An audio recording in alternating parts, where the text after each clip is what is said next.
Good evening and welcome to the Town of Cary Planning and Zoning Board meeting.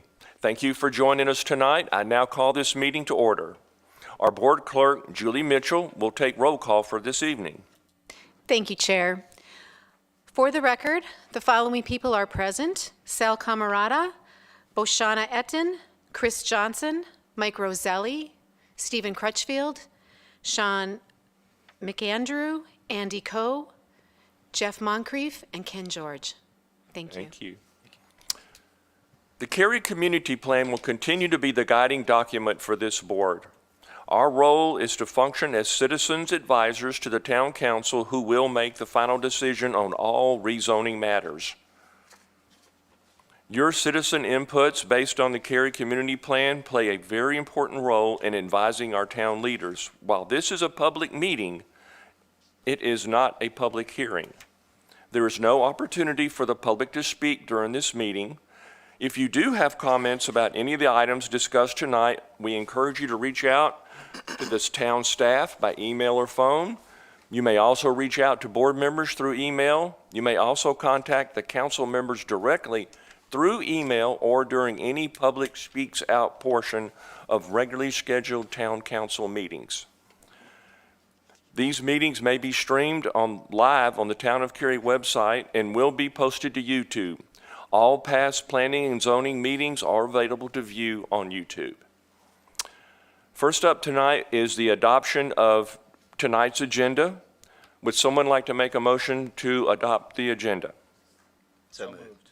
Second? Someone second? Second. Thank you. All in favor say aye. Aye. Any opposed? The next item on the agenda is the approval of the December 18th meeting minutes.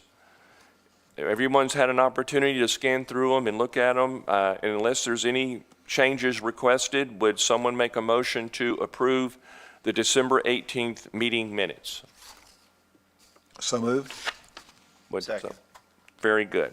All in favor, please say aye. Aye. Any opposed? Thank you. Our first case on the agenda tonight is 22 RAZ 14 Carpenter Fire Station at Highcroft, PDD rezoning. Katie Dry, Assistant Planning Director, will share the staff's presentation.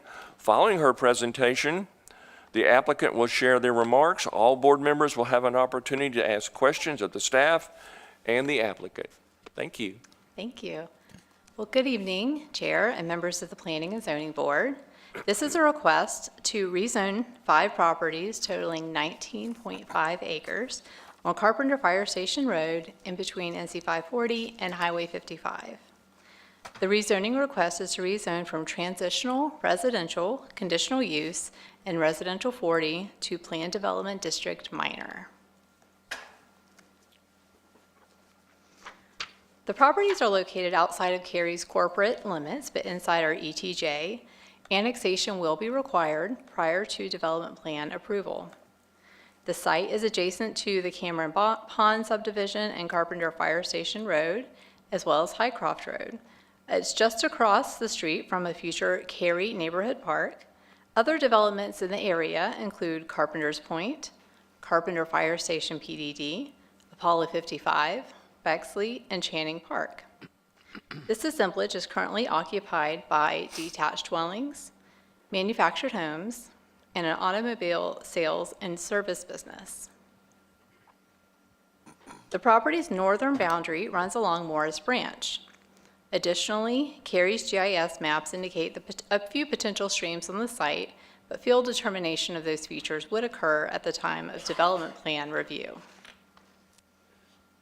Carpenter Fire Station Road is currently a 2-lane road with varying right-of-ways, ranging from 60 to 85 feet, with sidewalk on the south side and no bicycle facilities.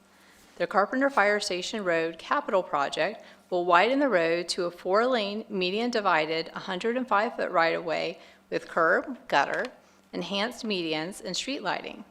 Plans include a 10-foot trail on the south side, a 5-foot trail on the north side, and 14-foot outside bike lanes in both directions. Signals are planned at both Cameron Pond Drive and Highcroft Drive intersections. Right-of-way acquisition is in process and construction will begin in 2025. A segment of the future Highcroft Drive is on the eastern side of this assemblage. Highcroft is a collector road on Cary's planned roadway widths map and will be a 2-lane road with curb and gutter within a 60-foot right-of-way. It will include 5-foot sidewalks and 4-foot bike lanes on both sides. Russo Valley Drive is an existing local street stubbed to the property line of the adjacent neighborhood to the west. It will extend through the proposed development and ultimately connect to Highcroft Drive upon development of the adjacent parcel to the east.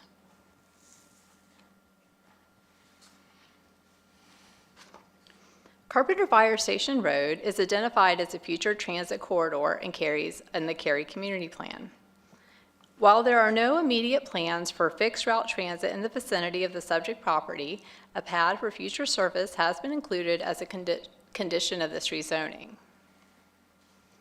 The Parks, Recreation, and Cultural Resources Master Plan does not include any proposed greenways within the subject parcels. However, the Morris Branch Greenway Corridor is located on the north side of the site and was built with construction of the Channing Park development. It is anticipated that access to this greenway from the site will ultimately occur via a proposed street side trail along the east side of Highcroft Drive. A future park currently under construction is just across from this site at the southeast corner of Highcroft Drive and Carpenter Fire Station Road. This park is anticipated to open this year in 2024. Another neighborhood park is located on McCrimmon Parkway, approximately 0.8 miles northwest of the site. It's also under construction and also anticipated to open later this year. The site is currently zoned transitional residential conditional use. Conditions on the parcel for the TRCU parcel assemblage limit development to detached dwellings with a maximum of 2.9 units per acre, with a minimum lot size, of 6,000 square feet and a 20-foot type B buffer along the western property line, adjacent to Simbury Glen Court. Simbury Glen Court is this road right here that ends in a cul-de-sac. The applicant is proposing a rezoning to Planned Development District Minor.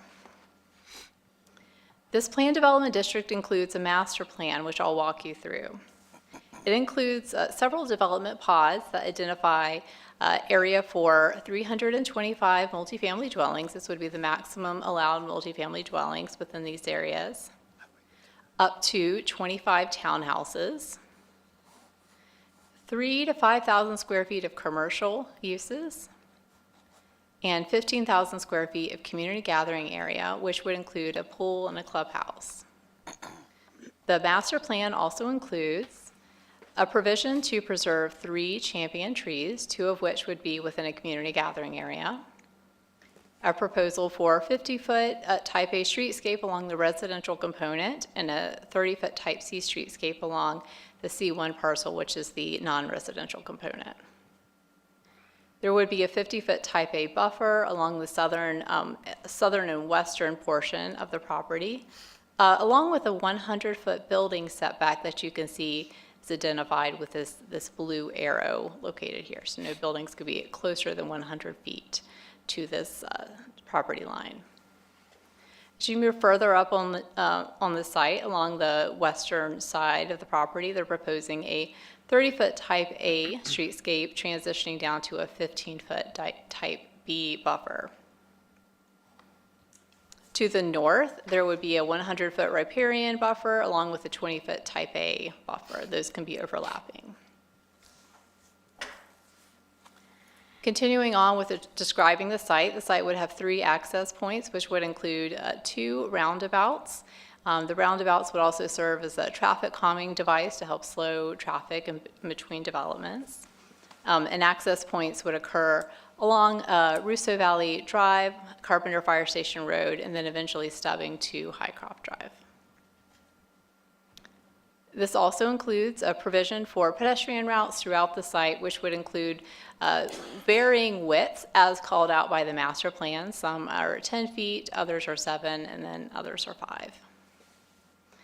Additional conditions that were proposed with this rezoning include a commitment to workforce housing. So the applicant's proposing to add a commitment for 33 of the multifamily units to be for workforce housing for a period of 30 years at 80% of the area median income. This is roughly 10% of the multifamily units.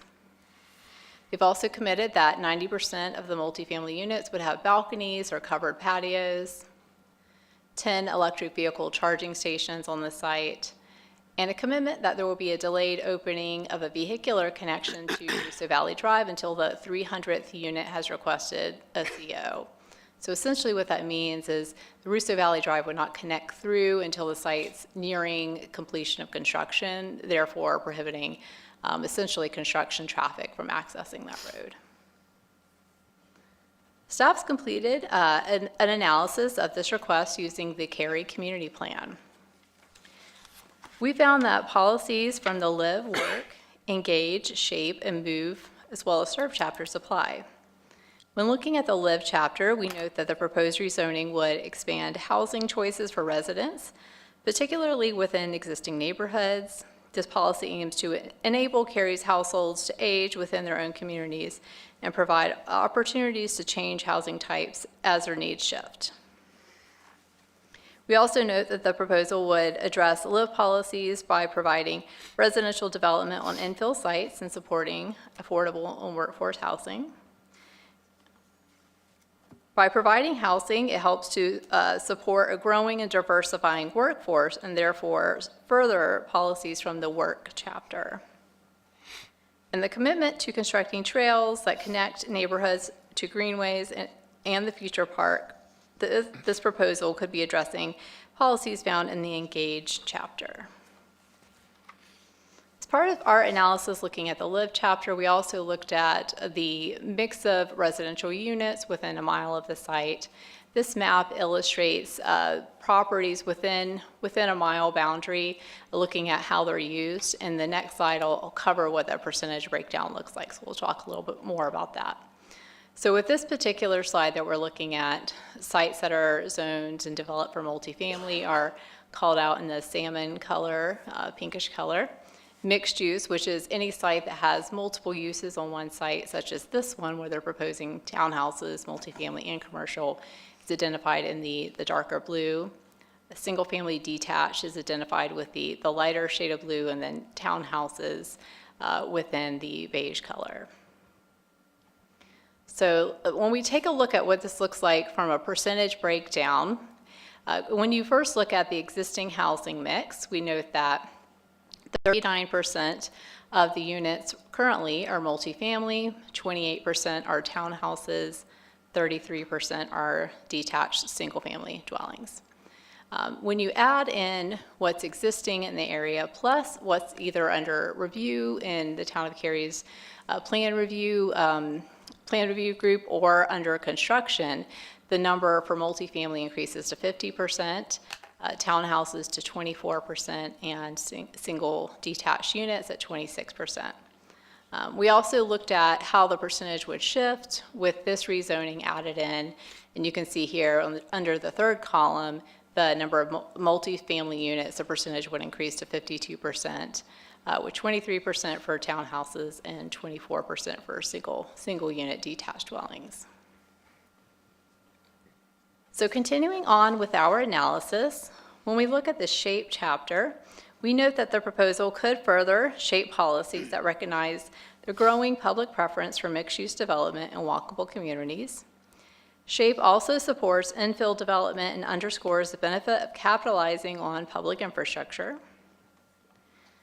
Shape also speaks to provision for harmonious transitions between differing types and intensities of land uses.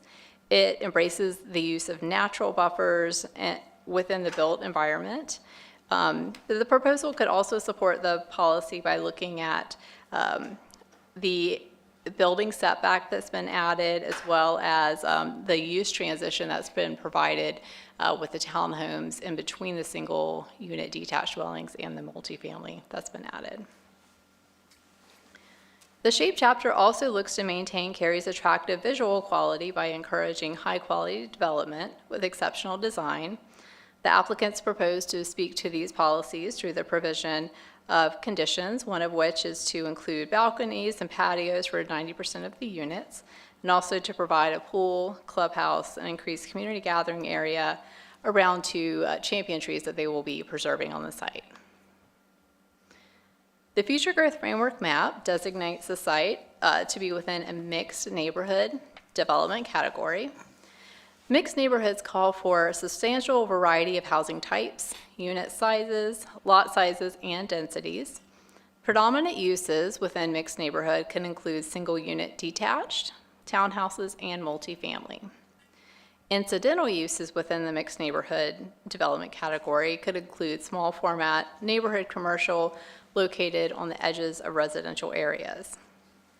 Mixed neighborhoods are also characterized by being well-connected through road networks, well-designed site landscaping, common open space, community recreational amenities, and strong unifying design elements. The Cary Community Plan also notes that it may be appropriate for infill and redevelopment opportunities in the mixed neighborhood to include higher density residential uses. When we look at policies from the MOVE chapter, Cary's land development ordinance reflects on plan policies and requires connectivity between neighborhoods to ensure adequate emergency services, increase effective municipal service delivery, accommodate multimodal connectivity, and minimize thoroughfare widths wherever possible. The PDD commits to several connectivity elements that could further the MOVE chapter policies. The applicant will construct the east-west connection with Russo Valley Drive and stub it to the eastern property line, which would ultimately connect to Highcroft Drive. The applicant is also committed to construct interim access improvements at Highcroft Drive along the site's frontage. The interim access will be converted to a right-in, right-out upon the ultimate cross-section of Russo Valley Drive and Highcroft Drive. Although the applicant is not fully committed to the TAR recommendations of 1 inbound and 2 outbound lanes here, the committed interim improvements of 1 lane in each direction with sidewalks would provide for full movement access via Highcroft Drive and accommodate the site's generated traffic. The proposal also includes traffic signal infrastructure upgrades to Highcroft at Carpenter Fire Station Road at the intersection. The proposal could further serve policies from the chapter through the provision for 10 electric vehicle charging stations. By designing the site to facilitate the preservation of 3 champion trees, compliance with Cary's regulation for perimeter buffers and streetscapes. Cary has received community feedback on this case, starting with a neighborhood meeting that was held in August of 2022. There were 73 citizens who participated in that virtual meeting. Some of the concerns included concerns over traffic in the area and the potential for speeding. There was opposition expressed for multifamily development in the area, questions about potential environmental issues on the site, concern for the appropriate transitions between neighborhoods and an interest in those being addressed. There was also opposition to the property being developed, opposition to Russo Valley being connected. There was concern expressed over school availability. There was some concern, or some support also voiced for the development, but I should share the overwhelming concerns that were heard generally were in opposition. At the Town Council public hearing, which was in March of 2023, public hearing comments were similar to what was shared at the neighborhood meeting. There was concern over balance of housing types in the area, school capacity, general concern over the changing character of Western Cary, the connection for Russo Valley Drive to the proposed site, as well as noise and traffic concerns. At the public hearing, council comments included noting concern over the mix of housing within the area. They did note that Cary requires stubbed roads to connect to new development. There was feedback shared regarding an increased commitment to affordable housing, and feedback shared that PDD zoning should be improving on Cary's design standards. Since the public hearing, the applicant has made several changes to their application. They've increased the number of workforce housing units from 15 to 33. Again, this is roughly 10% of the units for the multifamily component of their site. They've also proposed to delay opening of the vehicular connection to Russo Valley Drive until the 300th unit has requested CO, essentially limiting construction traffic through that road. And they've also removed their modification requests to Cary's LDO for alternative street designs. And board, as you're aware, members of the Planning Zoning Board, members of the council, and staff have received numerous emails from citizens voicing concerns regarding this rezoning. And to summarize those concerns, they're generally consistent with what we've heard at the neighborhood meeting and the public hearing.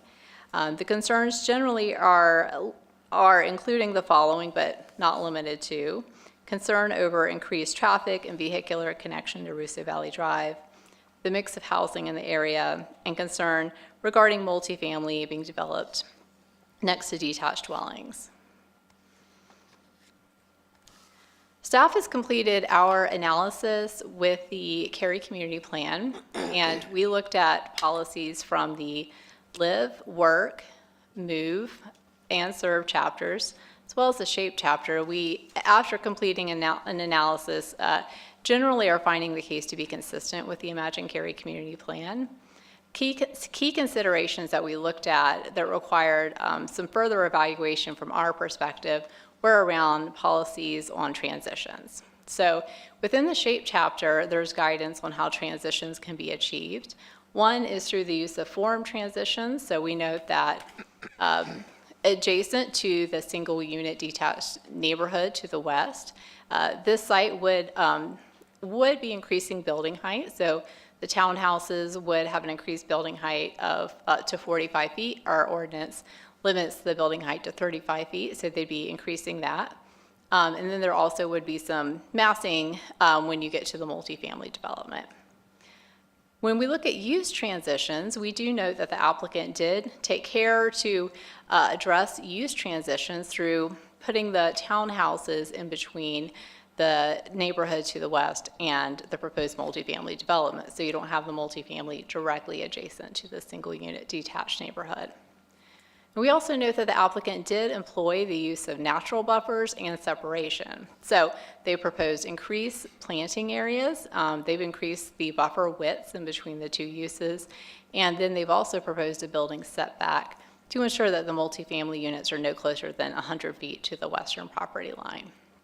So that was our analysis when looking at the transitions and how the plan guides us to look at those.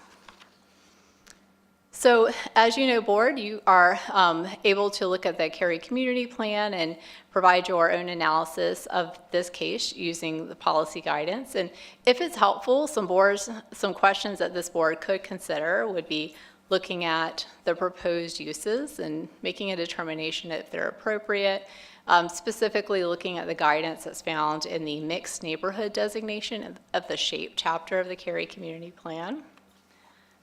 Another thing that you can look at would be, has the applicant appropriately addressed transitions? And that would be going through the transitions that I just talked you through, looking at building form, the proposed uses and how they transition, and then also the separation. So are there adequate planted vegetative buffers and then actual building setbacks in place as well?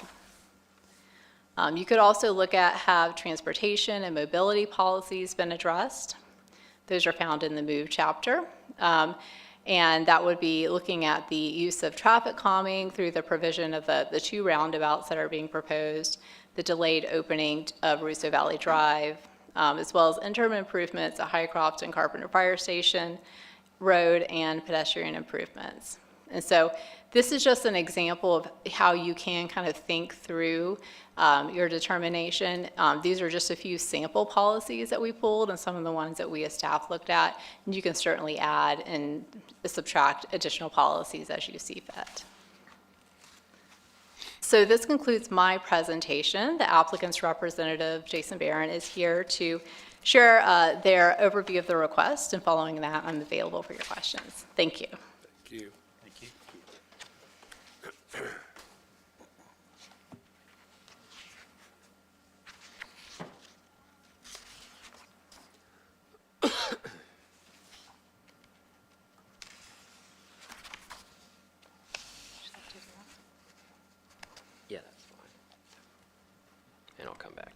4. Thank you. Thank you. Good evening, Mr. Chair, members of the Planning and Zoning Board. Jason Barron with Morningstar Law Group here on behalf of the applicant in this case. Excited to be here and present this case to you. It's a 2022 case with the rezoning case number 14. So we've been at it here for a little bit, but that's kind of the nature of the zoning process, especially in areas that are growing as fast as the town of Cary, and in transitional areas and in infill areas. And this kind of meets and checks all of those boxes. Here with me tonight are representatives of Martin Fine Interest. They're the proposed developer of the site. Daniel Fine is here. And also joining me is Bob Zumwalt with BGE. BGE has provided the land planning and engineering associated with the plan that's in front of you.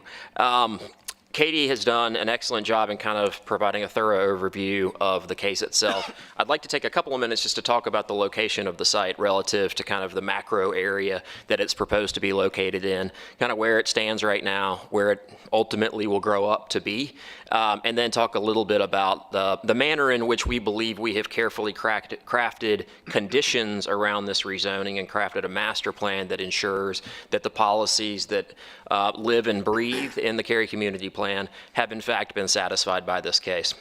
And so this aerial kind of touches a little bit, and I'll try to do both at the same time. I want to talk a little bit about the location. And so their cursor's alive. So Carpenter Fire Station is the southern spine of this property, and everything is located to the north of it. As Katie mentioned, Highcroft Drive tees into Carpenter Fire, and we are improving a portion of that, essentially the portion that's on our site, as well as a little bit that's located on an adjacent site. And ultimately, Highcroft Drive is planned to connect through the site that's to our east that has been on and off of the market for the past couple years, and cross the creek and connect to this street stub, and ultimately up to McCrimmon and into the Alston area. Ultimately, at some point, Highcroft will extend all the way down to Green Hope School Road and all the way up to McCrimmon Parkway and serve, and has been designed to serve as kind of an alternative for folks moving north and south in this area without having to go out to 55. I think that's an important point, because when that happens, when Highcroft connects up to McCrimmon Parkway, the amount of traffic that Highcroft will be carrying, literally just on the leg between Carpenter Fire and McCrimmon, is fairly substantial. There will be a lot of people looking to use that as an alternative, who currently have to go all the way out to 55, take a left onto 55, and to get up into Alston. This will provide an alternative where folks can kind of take a right and other shopping and mixed-use areas in that destination center. And so, when this improvement occurs, long-term, this property will be situated at the hard corner of two highly traveled thoroughfares in the town. And I think that's an important point as it relates to the type of use that fits well on a site like that. The second point I want to make is the proximity to employment centers. As you all are aware, this site is not far from RTP. RTP still doesn't have the provision for residential, at least not substantially, and certainly not in this area. Subsequent to the Cary Community Plan being adopted, there has been significant announcements for major employers coming to RTP. Google made an announcement that they're going to be coming. Apple is working on one as well. Each of those anticipates roughly 3,000 jobs. And those jobs haven't gotten here yet. So a total of 6,000 jobs are looking to ultimately build full-term in RTP, and those haven't gotten there. And why is that important? Because those people who are going to be moving here are going to need a place to live. This site is very well positioned to be able to serve the future employees of those areas, in addition to the other jobs that are coming to this area. I just use those two as very large examples. And again, it's 6,000 jobs that they anticipate between those users. And so from a proximity to employment centers, which is what we typically try to do when we're locating higher density residential uses, this has very good proximity to those areas, recognizing that those areas where they're going to be going are not areas where you can build any residential as of today. The third thing I'll note from a proximity standpoint, the site is well situated with respect to parks. As noted in the staff report, there's a public park on McCrimmon less than a mile away. There's a future park plan for the southeastern corner of Carpenter Fire and Highcroft. And so this site will enjoy great access to that future park. Parks are great places to locate density. It increases the usership of those park areas. And then, in addition to that, we've planned for, ultimately there's a greenway connection that will be provided, as noted, along the east side of Highcroft Drive out to the greenway that lines the northern edge of the creek here. We are providing connections through our site. The Russo Valley connection that we are making through our site, and hopefully I can do this correctly, there we go. The Russo Valley connection that we are providing, this northern edge of it is it's a 10-foot wide sidewalk. And the idea behind that is when that gets extended through the parcel to our east, it will link up with pedestrian connections that will further facilitate the ability of folks to get out to that important greenway asset. And so I mention that because the snapshot in time that we have today is there's an existing single-family neighborhood to our west. And we have been very cognizant of that. And I believe my client, through our planning team, has been very thoughtful about how we make sure that we plan for the future and what it's going to look like, the present, as well as kind of the folks who are living there today. We don't want to do anything that is going to create certainly a degradation of people's enjoyment in their living situation, and we don't believe we are, and we believe that the conditions associated with this case further that, and they also demonstrate that we satisfy the policies of the Cary Community Plan. Speaking of, as was noted, we are in a mixed neighborhood.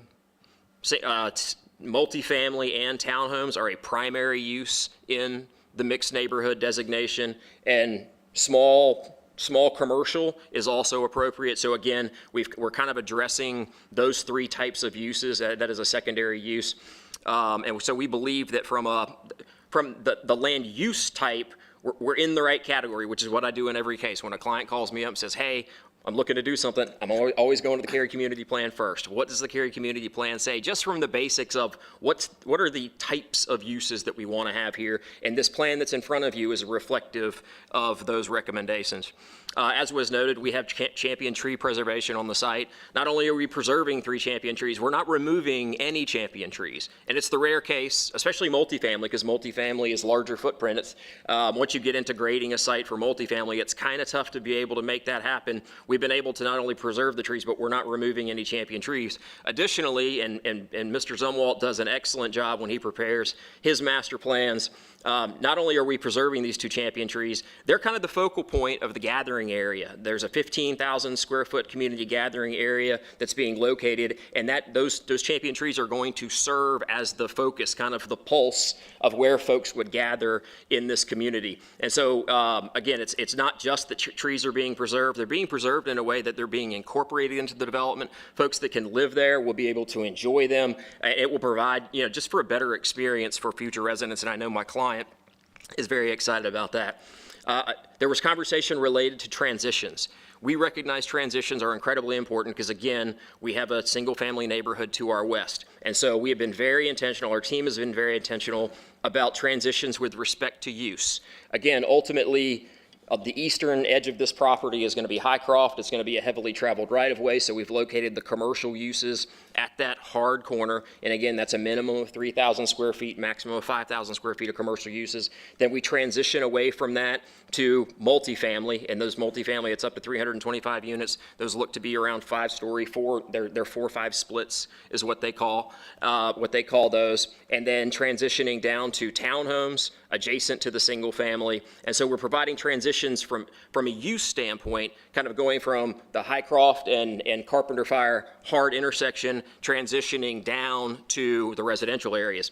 In addition, and I'll come back to it related to buffers, and just as a correction, Katie, the building setback that we have on this southern property line is 150 feet. Not 100 feet, so I just want everyone to be aware of that the master plan says 150 in that location. It is a 50-foot buffer, so we're in addition to the use transitions that we're providing, we're also providing form transitions by increasing the buffers between the uses, providing for setbacks where those multifamily buildings, so they don't immediately abut up to them. What you might not be aware of, there's a 30-foot kind of common open space on the existing single-family community side of this property line. And so the end result is between the 30 feet that is on their common boundary and the 150 feet, the buildings that will be constructed as part of the multifamily development will be no closer than 180 feet to where residences, where backyards would start in that community. And so again, we've been careful to make sure that we are providing transitions. Locating the townhomes, 20 seconds? Okay, fantastic. We've been intentional about providing traffic calming for transportation. We understand the sensitivity associated with the traffic connection at Russo Valley, and we've worked with the staff. We don't want the connection, but the ordinance requires it. Ultimately, more people will be going through our site to get up to McCrimmon than the other way around when everything develops. So, thank you. Thank you, Jason. Okay, now is the time for board members to ask questions of the staff and/or, if need be, the applicant. And we'll just start with our questions. Sal, can I start with you down there, if you have any questions? Yeah, so this is a rezoning, so I want to kind of understand the commitment that the developer has after the rezoning as it relates to the mix of uses. In other words, is he committed to the commercial? Is he committed to 325? What sort of parameters does he have that he can move within? Yeah, so there are a few. So first, like when you look at the geography of the site, the uses that have been proposed have to fit within those development pods. So the townhouses can only go within the yellowish T2 pod, multifamily within like the more orange pods, and then the commercial will be up against Highcroft, the future Highcroft Road extension. So those maximum, or those location criteria have been put in place. There is a phasing requirement that's also essentially for the commercial component as well, that indicates that a development plan for new development needs to identify a building pad for the non-residential uses. And let's see here. And it's also linked to COs associated with the multifamily dwellings on the site as well. So there's some phasing that'll ensure that we So do have. you have to build residential first. Well, ensure that before the residential is complete, there is some non-residential on the site. Oh, okay, I get it. That's it for now, I might have. Okay. Shauna? Yes, I have a question about the topography of the site, actually. And driving today, actually earlier, many times I drive on that road, but today I paid more attention to it. On the Carpenter Fire Station Road, if you look down, the site seems to be sloping downwards. I wanted to see if that, and then thinking if we're going to do like 4-story buildings, they're going to be closer to the road. And then maybe the 5 stories towards the back area, maybe that impact would be lessened. But I wanted to know, are you guys changing the topography, or is there going to be a fill where you're going to raise it? Yeah, so perhaps some of this question could be spoken to by the development team. So if you guys want to speak to that, but I'll go ahead and share that. As you can see along the northern side of the site, it is bounded by, very large stream buffer. So that's generally how the property is sloping. They currently do not have any conditions that indicate where the building heights will be located to kind of play with that existing topography. And when it comes to the amount of grading that would occur, sometimes that's determined at the time of development plan review. So we may not see some of that with the rezoning, but I don't know if you would have anything else to add. Yeah, you're correct. The topography does slope away from Carpenter Fire. And so when I say that we have 4 or 5s, they're kind of base 4-story units. And where topography sets up for a 5th floor kind of on the back half, that's where those exist. So for instance, in the northernmost pod, the MF2, that backs up to the creek, that's going to be a 4 or 5. It's going to be Russo Valley, it's going to look like 4. The back of it's going to look like 5, just using the topography and taking advantage of the ability to wire in more units.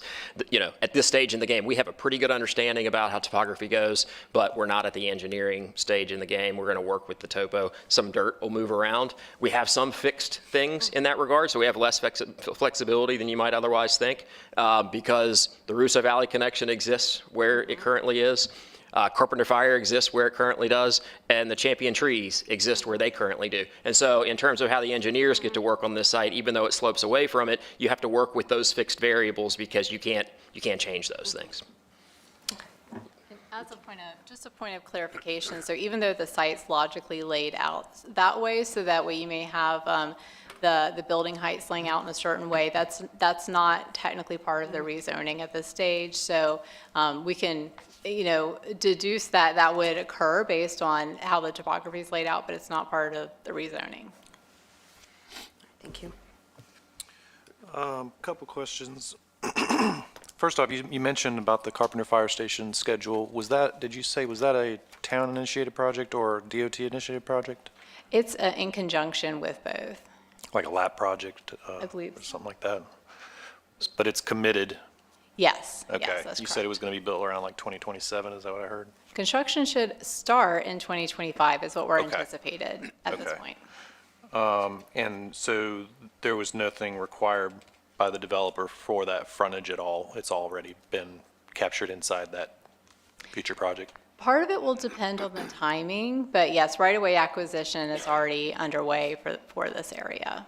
Okay. And then, one question, you mentioned about the developer had not put in 2 exit lanes, but I missed the location of that. Where was that on the map, if you don't mind Yeah, I'd like showing? to see if Pritham Kanda, our transportation engineer, could speak to that more. Thank you. Good evening, Board. The 2 exit lanes or 2 egress lanes that Katie mentioned in her presentation is along the portion of Highcroft Drive, just north of Carpenter Fire Station Road. That's the beginning of the Highcroft Drive extension. That's along this site's frontage. Gotcha. The picture that I'm seeing right there, the little L-shaped, is that like a temporary connection? Is that what I'm seeing there? Can I move the cursor here? The gray, Yeah, the like the light gray. light gray. Yeah, light gray. Sorry, I cannot see it. Yeah, so the L shape that you're seeing, that is not interim or temporary, that is a private drive that's going to serve the commercial and multifamily units there. The connection itself to Highcroft, that'll be a full movement in the interim, and then later on will be converted to a right in, right out only when Highcroft is extended. Okay, so the location of where this interim full access that will be changed to right in, right out, That is correct. where is that located? Is it, Where the blue line, the blue L-shaped line okay. connects to Highcroft. Okay, so that is like an interim access? Yes. Okay, and that's the one that you're talking about only has 1 exit lane? No, the one I'm talking about is where Highcroft intersects with Carpenter Fire Station. If you Oh, fol- okay. Yeah, At the main intersection? at the main intersection. Okay, yes. so I guess my question would be why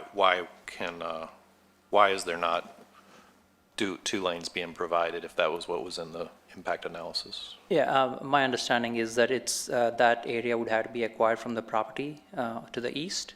Okay. Because they're building a portion of it, not all of it. That is correct, yes. Okay. Yeah. All right, thank you. And then you mentioned the transitions. I got a good understanding of the use and the buffers. Was there anything that changed, you said, on the form side of things since the public hearing or since, I guess, the early neighborhood meeting last year? Yeah, no changes on the form. The changes occurred in terms of delaying the connection to Russo Valley Drive, and the provision for the increase in workforce housing. Okay, gotcha. That's all I got. Mike? The townhomes, they'll be fee simple, single family attached. So yes, under the Town of Cary's ordinance, townhouses would be individual lots. I'm curious if the townhome lots have access to the clubhouse and pool for the multifamily areas? That's not necessarily something that we could speak to per the zoning. It is possible with how they ultimately set this development up. But that's not something we could actually speak to with this particular stage of the rezoning. The community gathering area will be available to the public? The community gathering areas don't necessarily have to be available to the public, but they do have to be available to residents who live or work within these planned development districts. Okay. That's all I got. Sean, go ahead. For the buffer that will be on the west side, is there a plan to maintain the existing trees that are there? I know they're not champion trees, but, there are established trees and an established greenery there.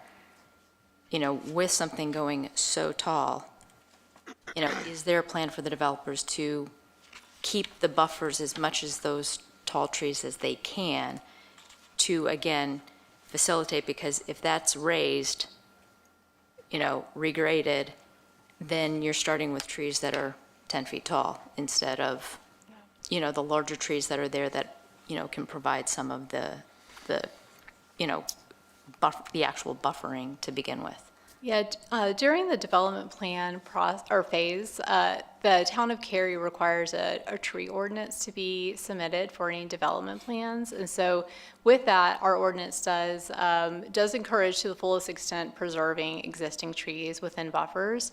Sometimes within a development plan, we do have to look at the proposed grading and needs for the site. And so, but that is something that's very meticulously reviewed and surveyed with that tree survey that'll be turned in. And then I see it's being designated as PPD minor, and there's PPD major next to it. What's the difference?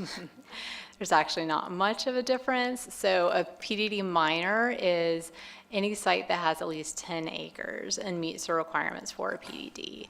And then a major is 25 acres or more. So it's really just the size of the assemblage of property that you have. Again, with the character, of that is going on, and with everything that is near and the density that already does exist, there is significant concern that it changes the character and the feeling of West Cary, and not to a positive way. And even with the developer saying, yeah, it's a great use of space, I don't know that it really has taken that aspect or that has been addressed at all in the comments that I've heard from the developer or from the staff. Yes, it meets some things, but there is still some significant concern. The other thing with the EV charging stations, you're looking at, over 350 houses. You can think 350 homes, and you're going to have 10 charging stations. To me, those numbers also don't correlate. I know that's the condition, but it just doesn't seem to support what they're trying to develop along the way. So, I would ask, do the EV charging stations number make sense as a condition? Is that sufficient?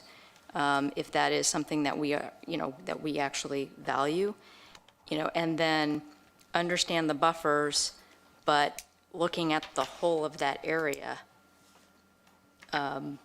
is this multifamily really the right use of this land? Townhomes, okay, but multifamily, I don't see the overarching justification. Thank you. So, just had a couple questions regarding the spur that comes through the Russo Valley. I know it's required, right? Because it's an extension there. But are there other examples currently where this is typical, where you have 350 units and it going through potentially a single-family neighborhood? Yeah, so there are some, examples throughout Cary.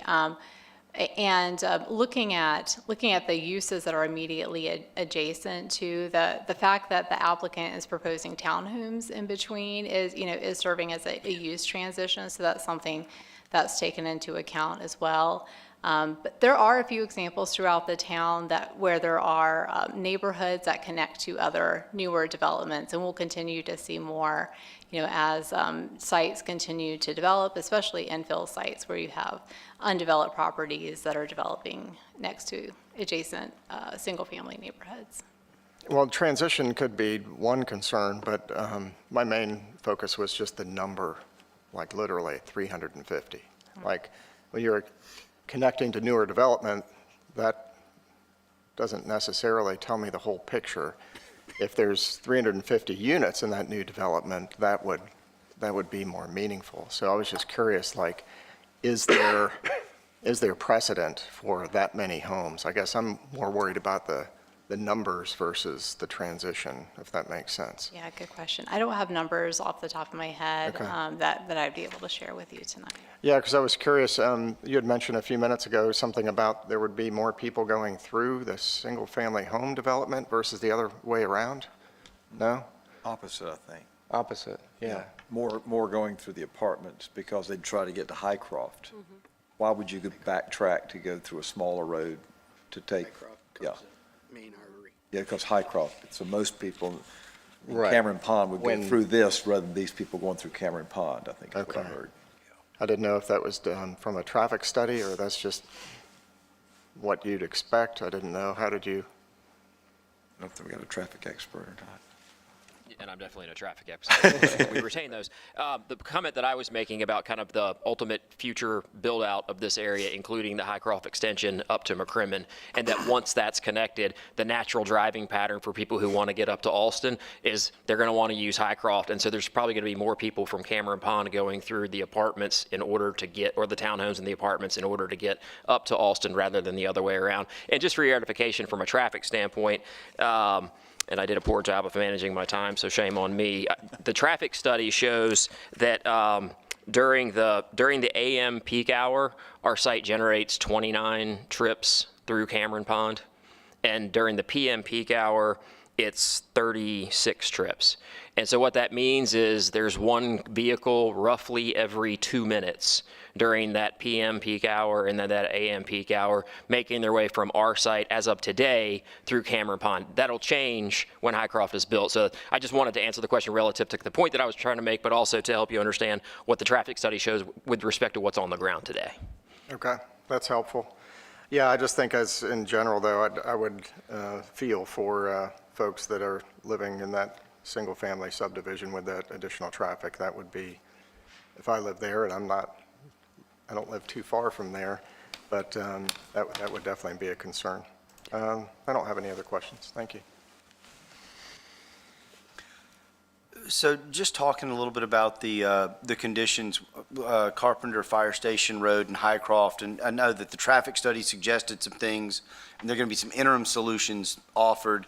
Just thinking through why would we not have offered, what was suggested versus the interim solution, just trying to get some feedback or some clarity around that. Yeah, so and I probably would actually the applicant could speak to this, but from what we understand and what Mr. Conda mentioned previously was to be able to offer the full improvements, it would require getting additional property from the property owner to the east of the site, and the applicant could probably share more. I got you. Yeah, and it's maybe tough to tell, but if you see this dashed line here is our existing property line. I don't know if you can see that well. So this is the property Yep. line. You can see where Highcroft currently tees in to Carpenter Fire.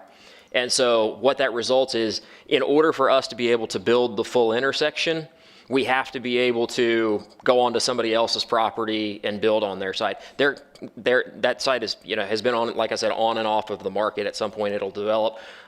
We will have to acquire some construction easements from those folks in order to fit 2 lanes of ingress and egress, so 1 lane in and 1 lane out. We can't commit at this point to being able to tell somebody you have to sell us your property in order for us to put in a turn lane. Okay. Yep. And it's part of that alignment too, then you're trying to align Correct. because the alignment's. Yeah, because we can't offset the alignment. Ultimately, the alignment is fixed. We're going to be improving the signals to make it 4-way. We just can't do all of the work because we just don't own all of the property for all of the work. And then just to follow up on Andy's comment there, as I appreciate when I read through this, it's all right turn in and right turn out. I don't believe you have the ability to come out of this and make a left back on, On Carpenter Fire, you do. you do, You do, okay. yeah, When I so- read through so- it, I was unclear on that. Yeah, so- I wondered if it would drive traffic through the neighborhood. So the extension of Highcroft that we're building today will include a right turn in and a lane coming out.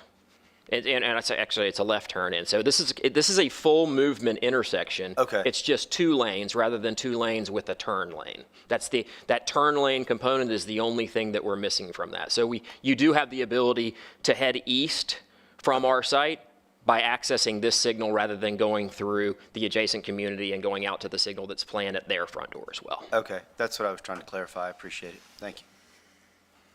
That's it. No more questions. Well, my colleagues have covered most of my questions, which is the great thing about going at the end, or near the end. So I want to make sure I've covered them. So I know that you can take the community plan and say it fits these criteria and check the boxes. As I heard something about how we were going to improve air quality because there's 10 EV charging stations, and I'm looking at all the acres of trees that are going to be cut down. I'm not sure there's going to improve air quality, and I think that's just bogus. It's just, it fits that they're putting EV charging stations, and I appreciate that, and I had to get a thing and put one in my garage because I don't want to go park somewhere and get charged, but that just doesn't, what would I say, that doesn't cut the mustard. I think there's, it's going to decrease air quality just because all this is being developed, but that's to be expected that there's going to be some development there, I realize that. I am concerned about this increase to where in that 1 mile radius, we're going to get to 50 to 52% multifamily. I have a feeling that then Cary becomes, it's not negative toward Morrisville, because of where its location and where the people that commute to and from Morrisville to the RTP is closer in Cary in most places.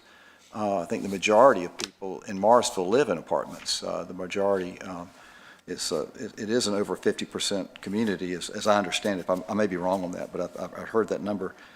So I've got concern that in this mile radius where it wasn't, where Cameron Pond, got their park built across the street and are happy about that, than to have apartments next to them.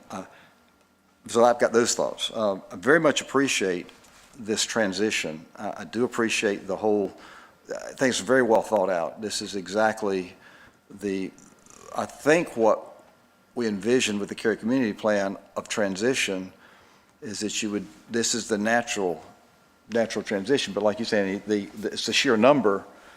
It may not be the transition, maybe the sheer number is part of the issue there. I did say most of my questions got answered. I think the idea of what people moved and got in Western Cary and what Western Cary was envisioned for in the lower density in the watershed area, this does seem to change, keeps changing bit by bit to where it's just apartments after apartments. And as I drove it today for a couple of other reasons, and then I drove by it again today, I regret all the mini storages that could have been apartment complexes right there next to the road. At 1 story, many apartments, many storage units, it could have been 4 stories of, and unfortunately I voted for one of them. And I think this is where I'm stuck. This is where I'm stuck. I saw a lot of places up on 55 that would be excellent, but they don't own the property, and they don't have an option for the property. And this is you deal with the cards you're dealt with. I realize that. But done a great job with what they're trying to develop.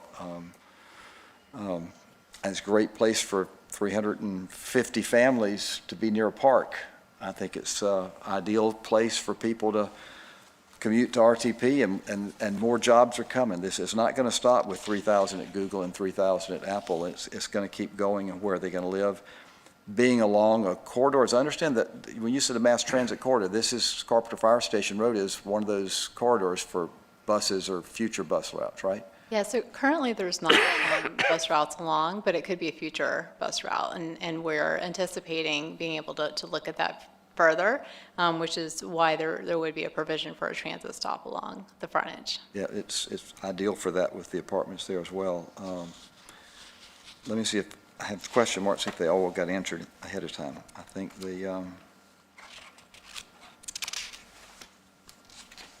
think all my questions were answered ahead of time. That's good, that's all I got. Okay, thank you. Just a couple of things. On slide 19, the one that showed the housing mix, maybe it wasn't 19, next, maybe after that. There we go. That's the one. Is it fair to say that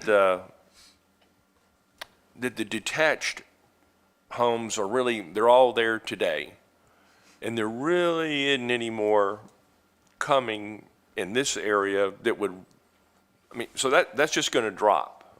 Dilute. It's going to, dilute this. Is that fair to say? Generally, I would say, so yeah, we're not seeing a lot of requests for new detached dwelling neighborhoods to be built.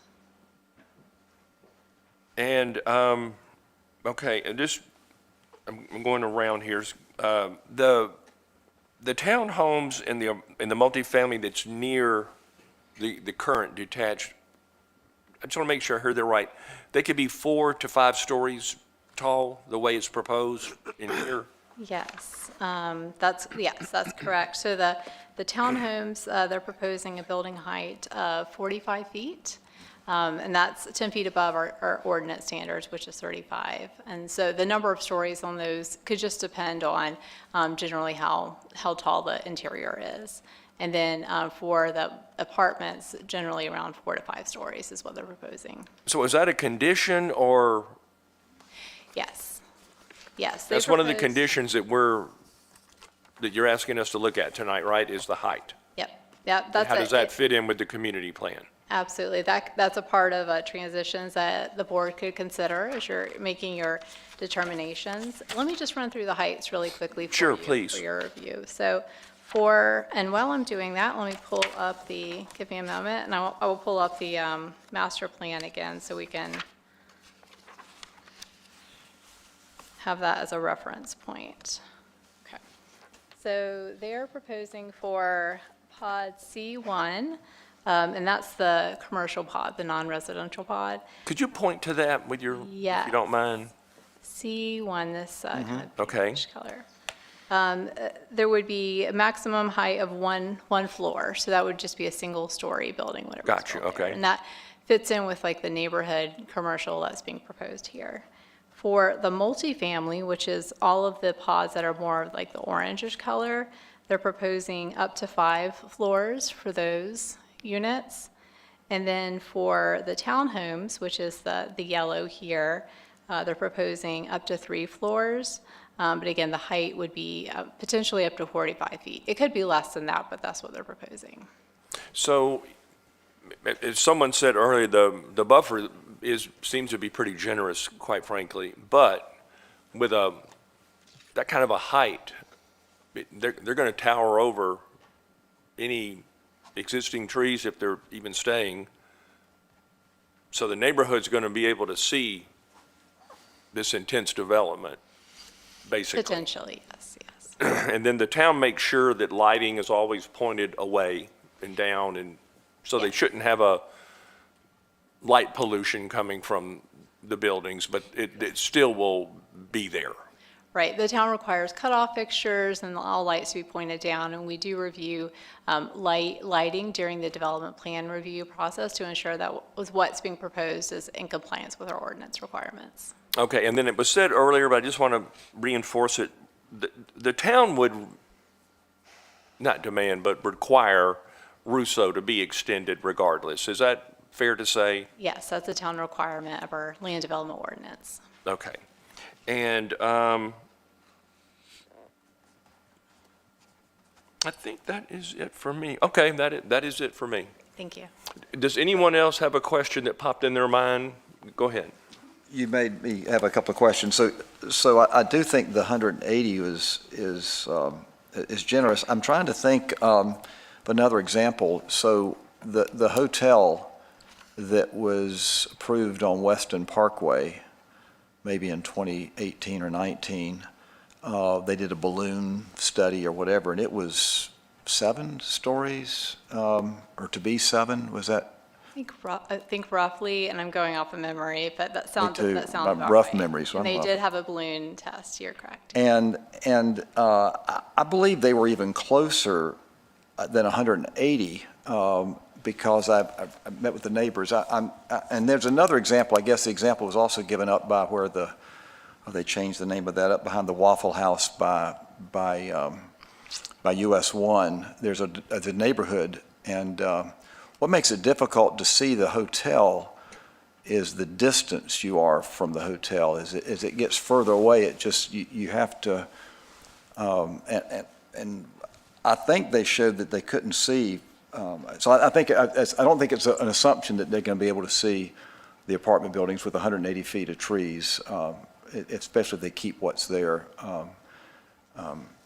So I want to say that I don't know that it's a foregone conclusion that they'll be able to see it, because 180 feet is a long ways to have trees between, and you have to get a real sloped angle, as opposed to it being right at you where you look over. So I just wanted to make that comment. That it? You good? Can I- Yeah, go ahead. Can I look at the bird's eye view, the satellite view?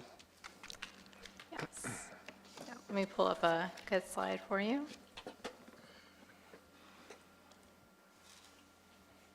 Is this what you were thinking? I'm sorry? An Yeah, I think so. Aerial image? So Okay. I'm trying to, so you've got this cul-de-sac here, this, at the bottom, sort of left of the site, right? Yes. So this one here. if you work your way up the site, it appears that are those trees or those well covered lots and sites To the north? to the north? Yeah, so these, a lot of these are trees, and this is common open area for Okay. the development. So, okay. So my point is here that as far as the number of lots that are backing up to this development and then picking up on Ken's, the buffer or the setbacks, I mean, if you superimposed the master plan and you've got like these two, maybe 3 houses that abut to it, I think that's going to be more than 180. I don't know. Just a point that there's really only what I can see about 3 lots that are, bordering on this development. Yeah, and if it's helpful, the common open area that's located to the west, part of that's because of required stream buffers that are on the site, and so it's platted as open space, and would remain as common open space. Well, and then as you work up and you cross the street there, what is Russo? Russo Valley. What is going to be there? Is that other To the stream north. buffers, To the or north- is to the that north. buildable land, do you know? Yeah, so north of Russo Valley Drive is also stream buffers and also platted as common open space. So this So- area that's wooded would not be able to be developed. Is that going to go all the way to the property line to the north and to the west? Yes, it goes all the way to the north, and, once you get to the north, there are significant stream buffers that are located. Let me see if I can pull that map up just to illustrate that. So you can see, as you go north of the site, you've got Morris Branch that runs along the northern portion of this site, as well as the northern portion of Cameron Pond.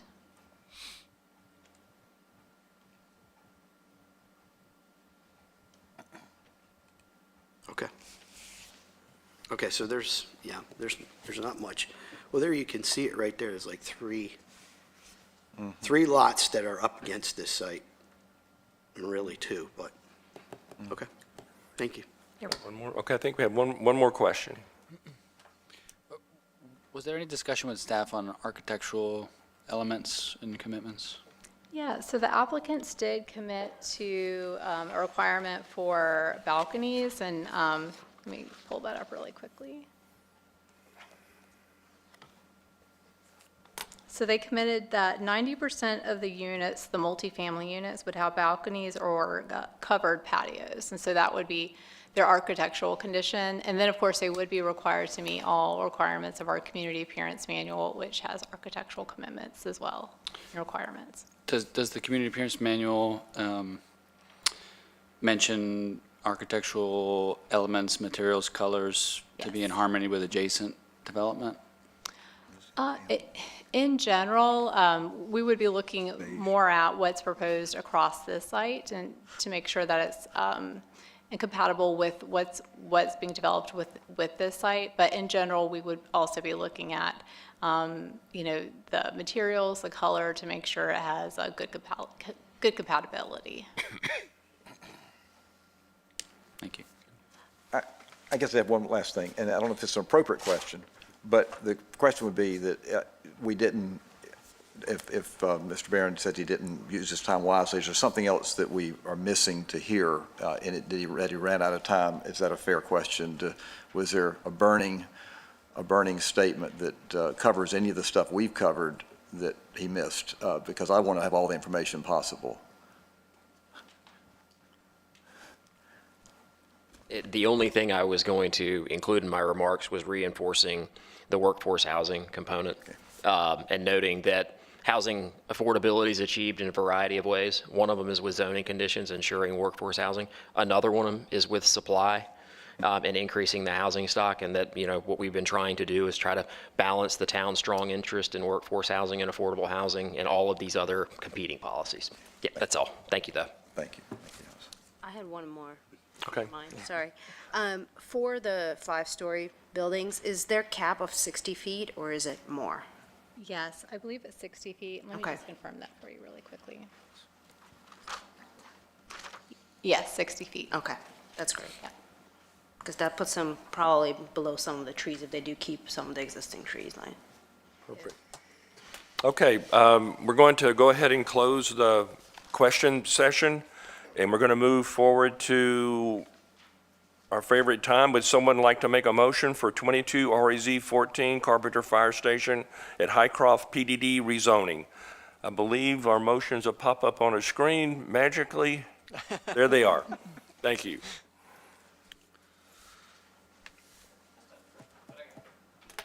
I'll make a motion. So I move that the board find case number 22 REZ 14 is consistent with the comprehensive plan and all other applicable plans for the reasons set forth in the staff report, presentation and discussion by the Planning and Zoning Board. And ultimately, growth and transition and all these things are challenging, but the 180-foot buffers, the fact that you're putting the townhomes between the two to facilitate transition, this is a corridor that's going to have 4 lanes and all of the things that we've talked about without, we've belabored a lot of points here. But I do find ultimately that the developer is trying hard to do this in a thoughtful way, the extension of the roads and whatnot. So I do find it personally to be consistent, recognizing that, there will be some disruption, there will be change. But ultimately, I believe that the change is for the benefit of the good. So that's my recommendation. Would someone like to second that? I'll second. Okay, thank you. Comments? No, he covered it. Okay. We have a motion on the table with a second. And is there any other discussion from anyone? No further discussion? In that case, all in favor of this, say aye. Aye. All opposed? Nay. Okay, we're going to have to do hands, sorry. Those opposed, raise your hand. 1, 2, 3. And I am also opposed, so that's 4. That was close. The motion carries by 1 vote. Okay, thank you. That was a lot of good discussion on that. All right, let's move forward to our next case, which is 23 REZ 04 Wheatsbury Drive rezoning. We're going to hear again from Katie Dry. Following her presentation, the applicant will come forward and present to us as well. So go ahead. Thank you. So this is a request for a rezoning of 5 properties within the Stonegate at Sherborne neighborhood.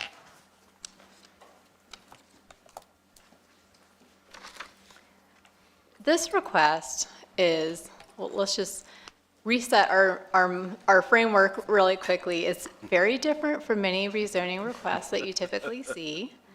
The applicants are not requesting in this case to develop their property or to even redevelop their site. They're requesting to modify existing zoning conditions. Specifically, they're requesting to reduce a buffer that's platted within their lots by 10 feet and to remove a required fence that's located 45 feet within their lots.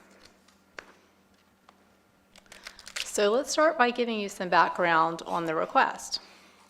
I'm going to start with what this area of Cary looked like back in the 1990s. This is when the neighborhood was in the beginning stages of development. The site is shown in yellow. It was undeveloped at the time.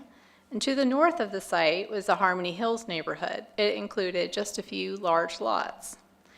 The rezoning applications, there were rezoning applications that were filed in the 90s for 2 development sites. These were actually both filed in 1992 and rezoned in 1993. At the time of these rezonings, there was concern expressed from the Harmony Hills neighborhood, and the applicants for each of the cases offered rezoning conditions to install a 50-foot platted buffer within lots adjacent to Harmony Hills, and that there would be a fence within that platted buffer. Continuing on with the history of the site, in 1998, a similar rezoning case to the one tonight was brought by 4 of the 5 same properties. This was rezoning case 1998 or RAZ 23. At the time, the proposed rezoning requested to move the required fence to within 1 foot of the rear property line instead of within 45 feet of the property line. You can see from this aerial in 1998, the continuous fence set back 45 feet from the property lines was currently installed. Council voted at the time unanimously to deny the request. Part of the consideration for the denial was due to the continuous buffer intact adjacent to the Harmony Hills neighborhood. And the case brought before you tonight is similar to that request. So let's fast forward to today. This is what the area currently looks like. The tracts of land adjacent to Harmony Hills are now developed.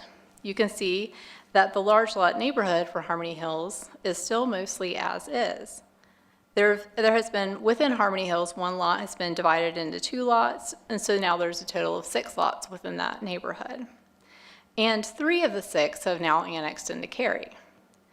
The rezonings approved in 1993 are established, and the buffer that is platted within those lots and the fence has been in place for nearly 30 years. This is what the fence looks like along one of the lots. It's continuous across the properties. It's set back 45 feet from the property line, and it's maintained by the HOA. So this brings us to the request for today.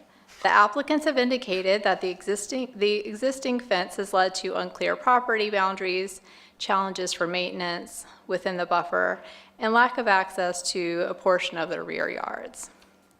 The current applicants are seeking to rezone their property to R8 conditional use, so that they can propose changes to zoning conditions. There would be no change to the use or the minimum lot sizes. The changes would include the following. The buffer would be reduced by 10 feet. In today's terms, we refer to this area as an undisturbed landscape area. The requirement for the fence would be removed, and they are also proposing to remove 2 conditions regarding maximum height and lighting, and instead they would default to the requirements of the land development ordinance. This slide demonstrates the current conditions. The 5 property owners are requesting this rezoning to have the 50-foot wide undisturbed buffer along the rear property line and the 7-foot high wood fence shown in red. As you can see, the zoning condition applies to surrounding properties within the neighborhood. And I'll talk a little bit more about the extent of that in the next few slides. With this proposal, they would be reducing the buffer by 10 feet, So you can see that illustrated here. And again, this request would apply just to the 5 properties that are highlighted here on this slide.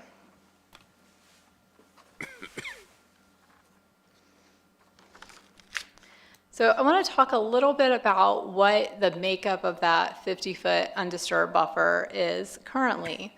So what we're looking at here is a copy of the plat that has been recorded for this site. You can see the 50-foot buffer is called out here along the northern property line for these sites. One thing I do want to point out is there is a 20-foot sanitary sewer line easement that overlaps with this buffer. And what that means is that because it overlaps with the buffer, the trees could be removed from the outermost 10 feet of this 50-foot buffer if at any time maintenance needs to occur on the wastewater infrastructure. We also note that the existence of the wood fence within that sanitary sewer easement is technically an obstruction with within the sewer easement, and that could also be removed if work needed to occur along the sanitary sewer lines. So with staff's analysis, looking at the Cary Community Plan, when we look at the future growth framework map, we know that the site's within a traditional neighborhood. The designation is predominantly characterized by detached dwellings.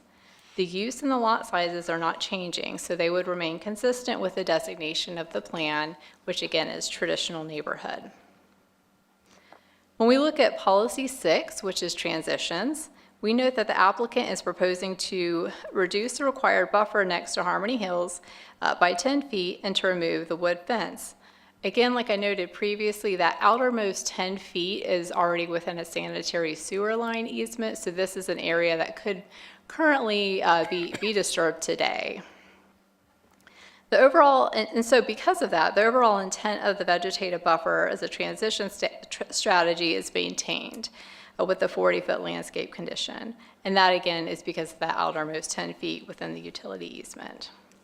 The removal of the fence would remove a physical barrier that does help to protect the buffer. When we look at the served chapter, we note that the 50-foot wide buffer being reduced by 10 feet could allow some selective tree removal to occur. But again, because of the sanitary sewer easement, that could currently occur in its current condition.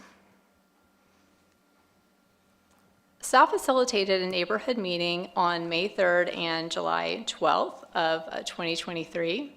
Questions and concerns expressed at both of these meetings included questions about where the fence would be removed, concerns about removal of the fence, concern over potential for tree loss and impacts to wildlife, as well as removal of the existing conditions.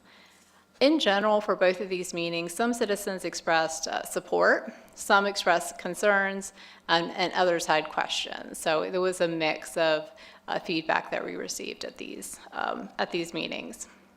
Since the neighborhood meeting, staff did receive several follow-up phone calls to learn more about the request. There was a town council public hearing in November.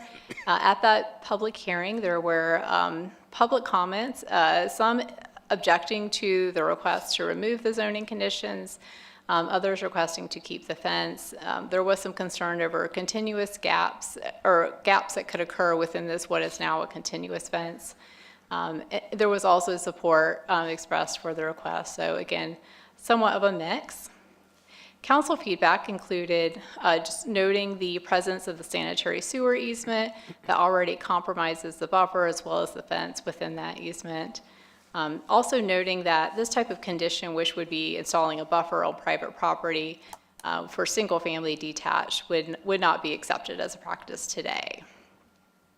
And then also concern regarding patchwork of fences that this could create, and requested for staff to evaluate a larger rezoning that could look at this for other properties. Staff's preliminary finding for this request is overall that it's consistent with the Imagine Cary Community Plan. We looked primarily at policies found in the Live and the Shape chapter, and transitions was also the key area that we looked at as well. So we note that with this request, the request to reduce the buffer from 50 feet to 40 feet is somewhat still maintaining the intention for the buffer. And again, that is because of that existing sanitary sewer easement. And then, of course, the requirement for the fence would be removed as well. So this concludes my presentation. The applicant is here to share feedback, and following that, I'll be available for your questions. Thank you.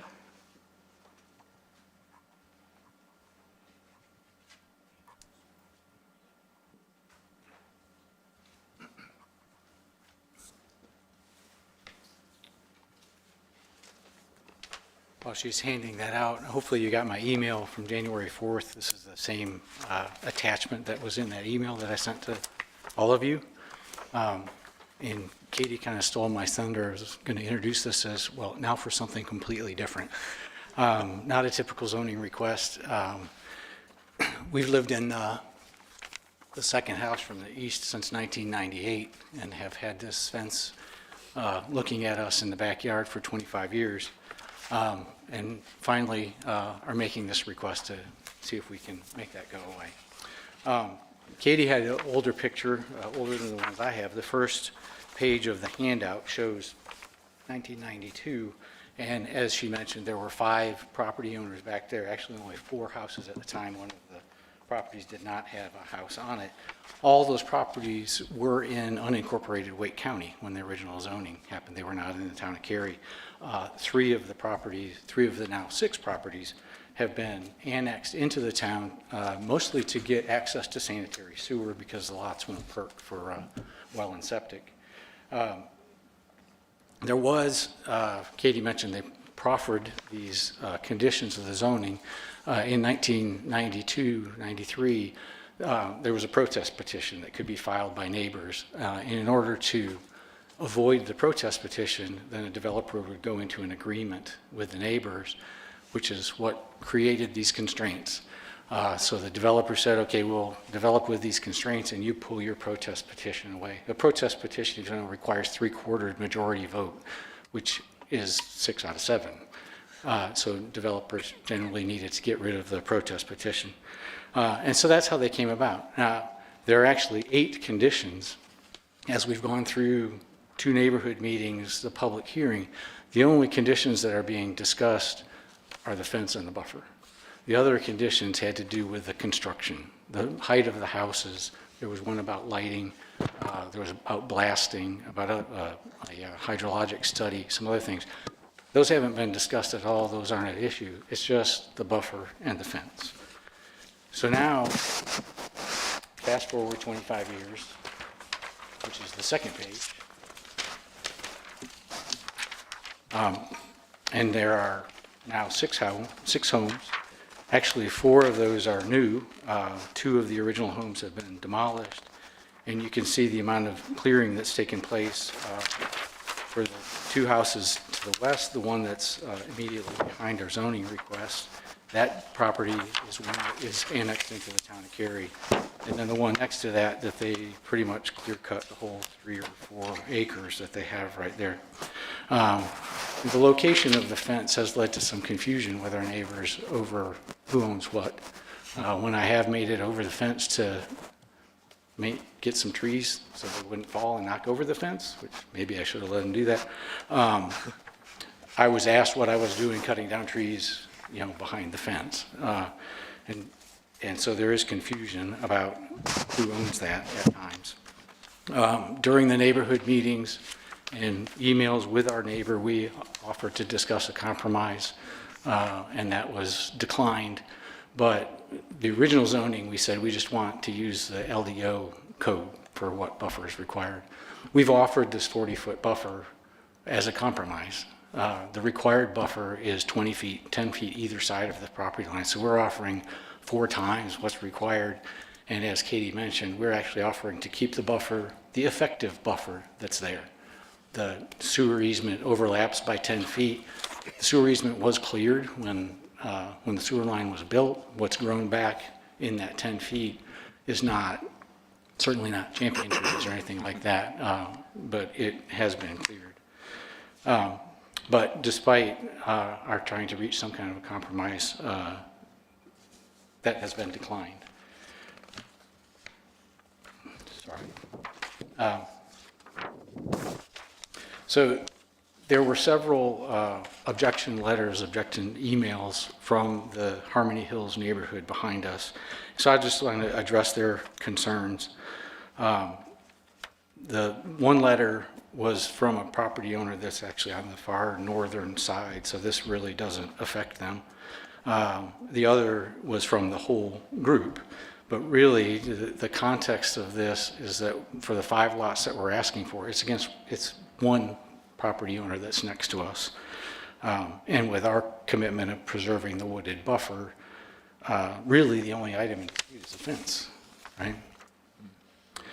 So in their letter, their discussion, their impact of removing the existing zoning condition, one was because the initial zoning, we were going with the LDO, they were afraid we were going to clear the woods, the 40 feet.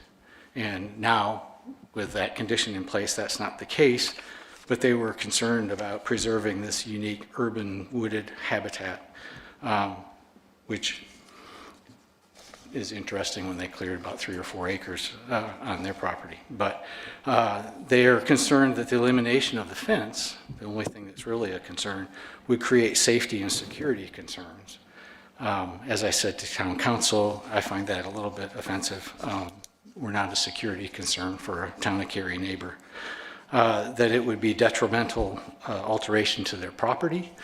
I don't think removing a fence behind 40 feet of trees is going to have any impact on their properties. Really what they see, not going to affect their property values, certainly. And that they were concerned about the cascading effect that this approval might have. Probably, if we're able to have this fence go away, at least through the rest of the Sherborne neighborhood adjacent to us, they could request the same thing. Here. I hope they do. A couple others, the zoning conditions were known when we bought our property. It's true, the zoning conditions were in place. It was also conveyed to us at the time that it was a leftover from the former business zoning. I don't know if you know that Waldo Boulevard was called Trade Center Boulevard. This area was zoned for business in the original PUD document, and then it got rezoned to residential. So that kind of made sense, right? Now it's residential. That was a lingering issue, and now residential to residential, you shouldn't be required to do it anymore. I was the one who filed in 1998 to rezone and move the fence at that time, and found out, well, it's not quite that easy. And so we checked with town council. We've come into town every once in a while and asked what the consideration would be for this rezoning request. And after 25 years, we got fairly warm reception, and so we decided we would go forward with it. I think Katie stated why she thought it was denied. I think it was denied at that time because it was too fresh. All the original property owners still owned all the parcels back there, all that had worked through this agreement with the developer at that time. They were all still present, all pretty well known in the town. And so I think it was just too soon. There's also, I mentioned the protest petition. There's a recorded private agreement. And at the neighborhood meetings, the public hearing, our neighbor had their attorney here to explain what all that means. But essentially, it means that there's a recorded document that said that they agreed to make this happen in order to pull the protest petition. But the thing about that agreement is it did not obligate the town in 1993. It doesn't obligate the town now to do what's in an agreement between two private entities. And so this can be removed. The zoning can be changed. I'll still have to deal with that private agreement, but that's separate from this. It's also interesting that one of the property owners at 110 Harmony Hill Lane, Walter and Betty Hester, one of the originals, in 2013 recorded a clarification document. It's attached to the back of your packet. But the main gist of it, the statement in there is that any and all deed restrictions applied to Harmony Hills subdivision in various deeds as recorded in Wake County Register of Deeds, North Carolina, no longer apply. I'm not sure that those apply to these, but I agree with the description in there. The Hester's clarification stated that the restrictions had a 25-year limit. Well, it's actually now 30 years since the zoning originally took place, 25 years that I lived there. But I agree with the Hesters. 25 years is long enough, 30 years in this case, is long enough for us to live with a fence on our property, to limit our access to property we've paid taxes on. Whether the requirement was known or unknown or misunderstood when we purchased our home, 25 years is enough penalty. Okay. So hopefully you watched the public hearing. I think the support from council was almost unanimous and enthusiastic, if I may say so. And so I think it's time, it's fair, it's the right thing to do to make the zoning condition go away. And I'll be here to answer any questions. Thank you for your time. Okay, thank you. I'm just going to want to start off with I hate to say legal question. Why would this not go to the Zoning Board of Adjustment? And I mean, it looks like it could be, you know, where you got a part where invalid zoning, taking property away from someone. I mean, is this going to be that? You could have 3 or 4 rezonings come from this. It's almost like this is a precedent. But just explain why this is a rezoning versus an adjustment. A variance is what you're maybe asking about or something. So the Zoning Board of Adjustment, their ability to address this situation, they don't have it because what you have heard by both Katie and the gentleman who just spoke, everything was done by the book. The zoning was put in place in the proper methodology that was in place at the time when that happened, and everything happened correctly as it pertains to the town of Cary's processes and its role in that process. The Zoning Board of Adjustment, they can come in and they can grant variances and things in certain circumstances to essentially give a pass on our ordinances and applicable zoning. That's not what's being asked here. They're not asking to alter something because so a variance is granted in situations where you have essentially an unfair application of our rules. Now, our zoning ordinances and things, we try to, you know, the best case scenario, try to do the thing that fits everything, but that is impossible. So that process is put in place to prevent just nonsensical applications of our ordinances in certain circumstances. This isn't that because it was put in place as part of a definitive, well-thought-out rezoning at that time. So that's why you guys are seeing it as a rezoning, because that is the only way to change these rules as they are on the ground, and it's why we're all here. Did that answer your question? Or It did. And okay. I guess I was just trying to get the point. Are we going to see 3, 4, 5, 6? You could very well. It will all depend on the steps that these individual property owners may or may not take in the future. Not these folks who are before you. Right, the others that are in The others that are around you Right, have the right, right to, anybody can come in and request for rezoning. The doors are always open. It's just a question or not if Katie's Right. going to work with them to the point where we're comfortable bringing them before you. And I do think it is important to note that, and Katie brought this up in her discussion of the council meeting, the public hearing on this, that exact item was discussed, and there are possibilities that could lessen the number of potential rezonings you could see. But as of today, you could see 50 rezonings if every individual property comes. I don't think that'll happen, but yes, that is a possibility. We can't forestall it.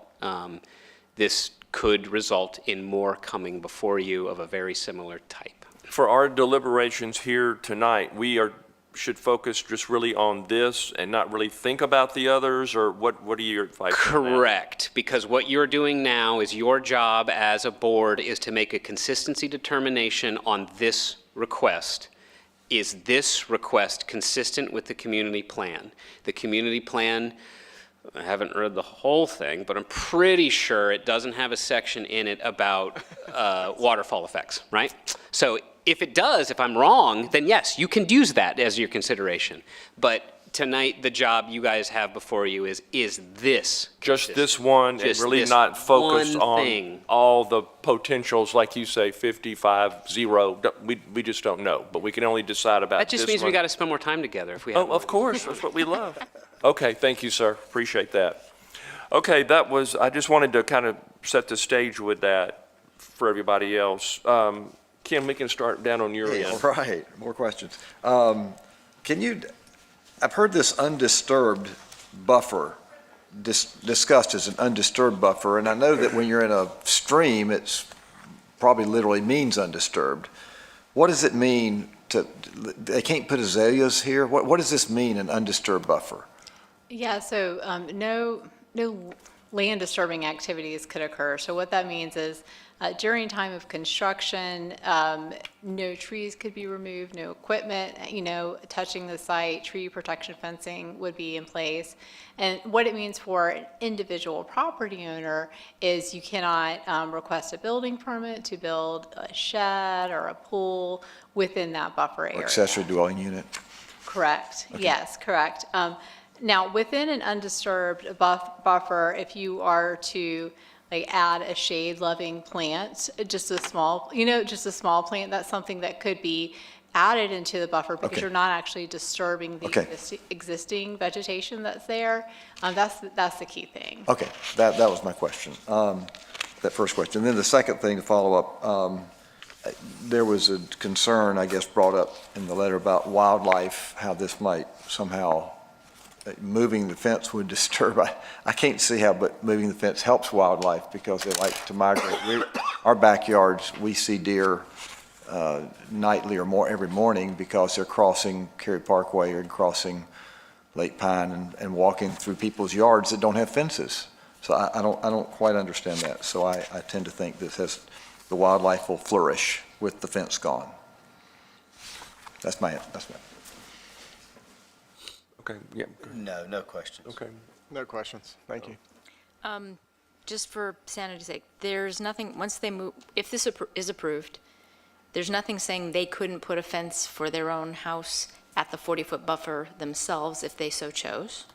That's correct, yep. They could install a fence if they would like, yes. And there's nothing with the zoning that the house that's behind these 5 or north of these 5, they can install a fence if this security issue is Yes, absolutely. a concern. They can So install there's a nothing restricting that there. fence. Correct. Okay, thank you. Good point. Good. Mike, awesome. And just to be clear, the fence in the sanitary sewer easement and the buffer in the sanitary sewer easement would never stand today.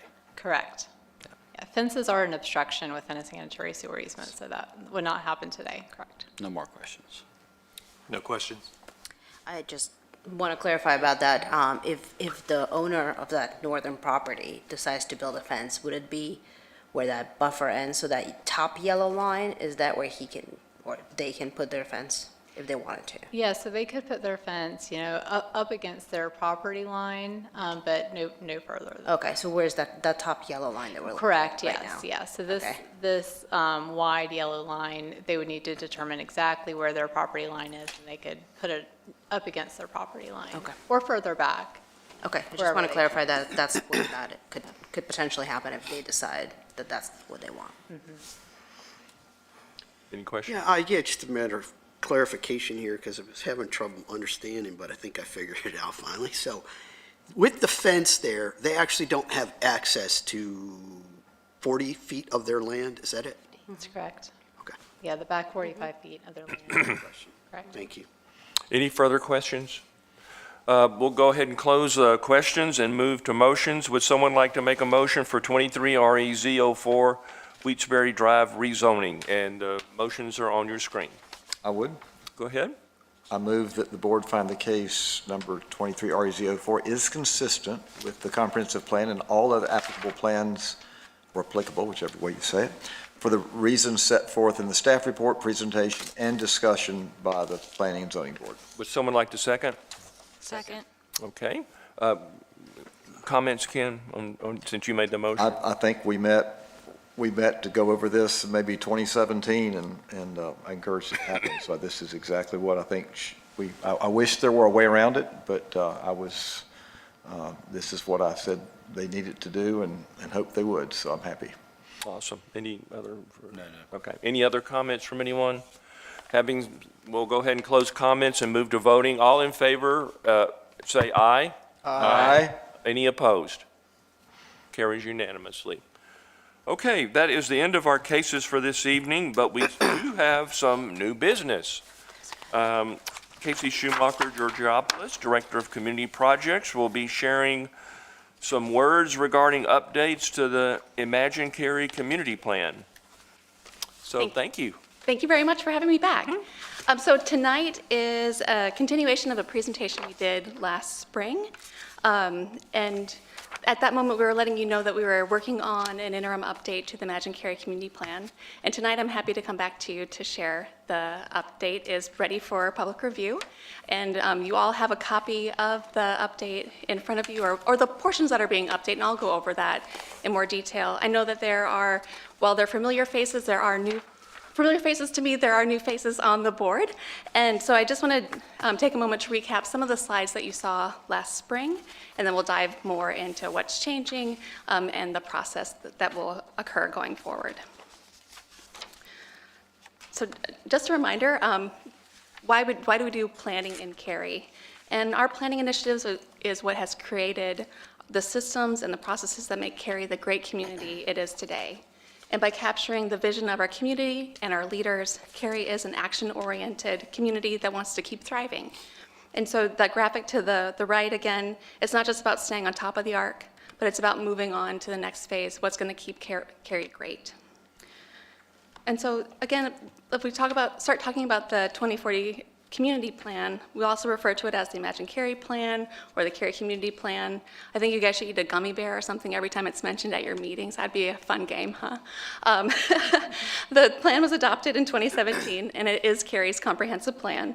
And the plan establishes the long-range vision and policies for Cary's built environment and how to serve the community. And the creation of the Cary Community Plan was a 5-year effort with a high level of citizen participation, which was key to the creation of the plan. And again, the purpose and the values that are incorporated into the Cary Community Plan still resonate today. So the plan continues to serve as Cary's community plan. And therefore, with this interim update, we're not proposing to overhaul the Imagine Cary Community Plan, but we are proposing to include new or expanded initiatives in the plan. And the Act chapter established a time frame for interim updates and major updates to the plan. We're at the point of doing an interim update for the plan. The next time we do an update, it will most likely be a comprehensive update to the plan. So here you're seeing just 4 sections being updated. The policies of the plan remain applicable today, and are used in all aspects of our decision making. We anticipated as part of the adoption of the plan, the interim update ensures that the plan remains up to date. So again, kind of repeating myself here, but we would update the plan with any new initiatives or needs of our evolving community. And so what's changing in the plan, or what are the updates that we're including? We'll have a new preface for the plan, so capturing our accomplishments and acknowledging the implementation and the growth of the community over the past 5+ years. We're incorporating the 2021 Cary Housing Plan that was adopted by Council into the chapter, so you'll see the goals of the housing plan incorporated as new policies in the LIVE chapter. We're also expanding our efforts related to the environment in the plan. So previously, the environmental policies were included in the SERVE chapter, and those are now being incorporated into a new chapter called Enrich.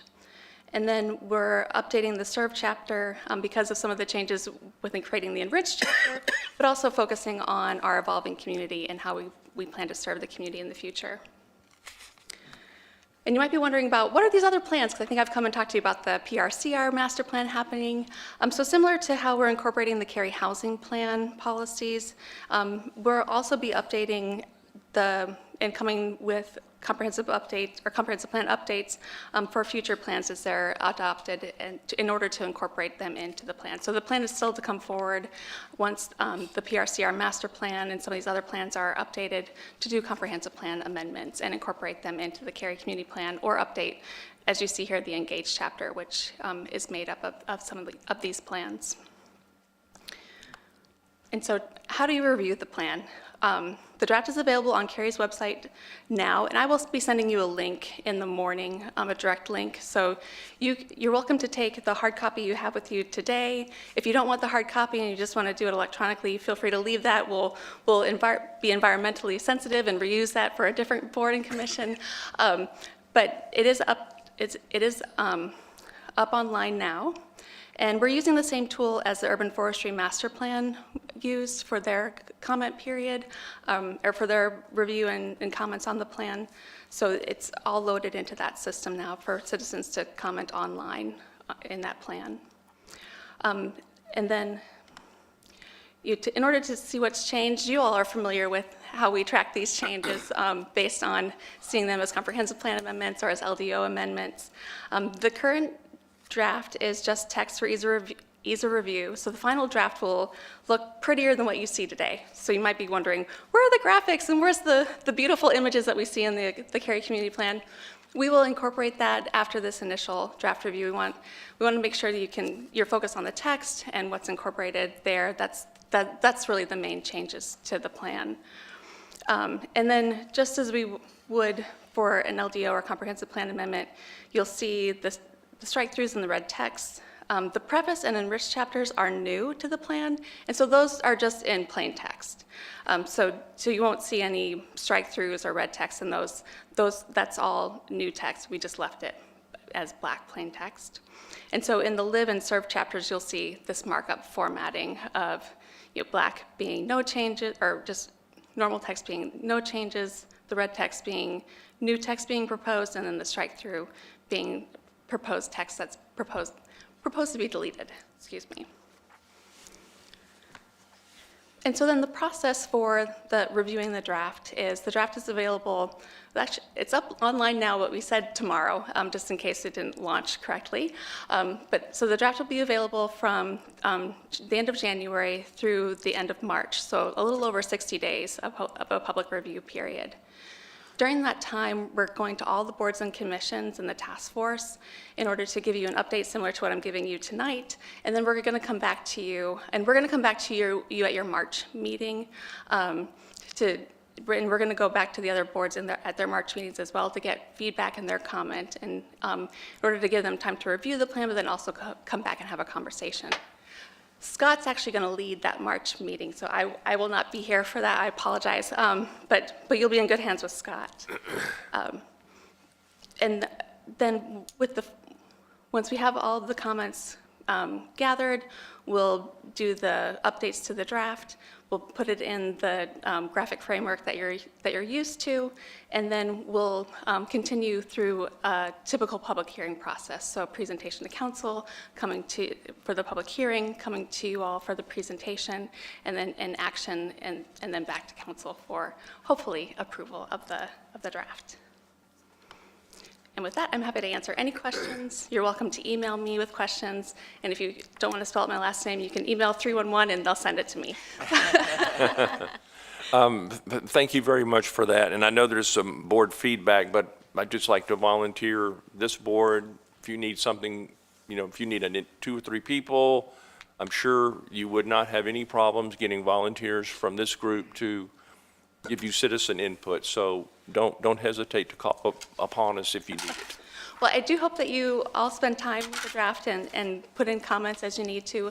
And if you want to add those, and you're welcome to add those in before we come back to you in March. Okay. And I think March will be a good time for us to give you an idea of what we've been hearing so far from the boards, kind of as a precursor to then before we come to you with the regular public hearing process. Perfect. Sounds great. Is it possible, I know we talked at some point that maybe in the past there have been work sessions for a board like this. Is it possible that could be a work session on one of these where it's just delved into in a that type environment with us. We could consider that. I think also working with Katie and Julie about what might be on that March meeting in order to have enough time to have the conversation. I think get into it there and see what's changed, and I think we could have a further conversation about that, and Chairman Crutchfield as well. We talked with you before. Okay, just let us know. We're available to assist you. This is a big deal, so. Thank you. All right. All right, well, thank you very much. Appreciate it, and we will send comments. Awesome. And I will send you an email tomorrow morning with the direct link to the website where you can Okay. find the draft. Perfect. Thank you. I believe That's it. that's it. Okay, and in that case, that concludes our meeting for this evening. I know there was a lot of information tonight, and I know we went a little bit longer than normal, so I appreciate everybody hanging in there, and with that, we are now concluded. Thank you.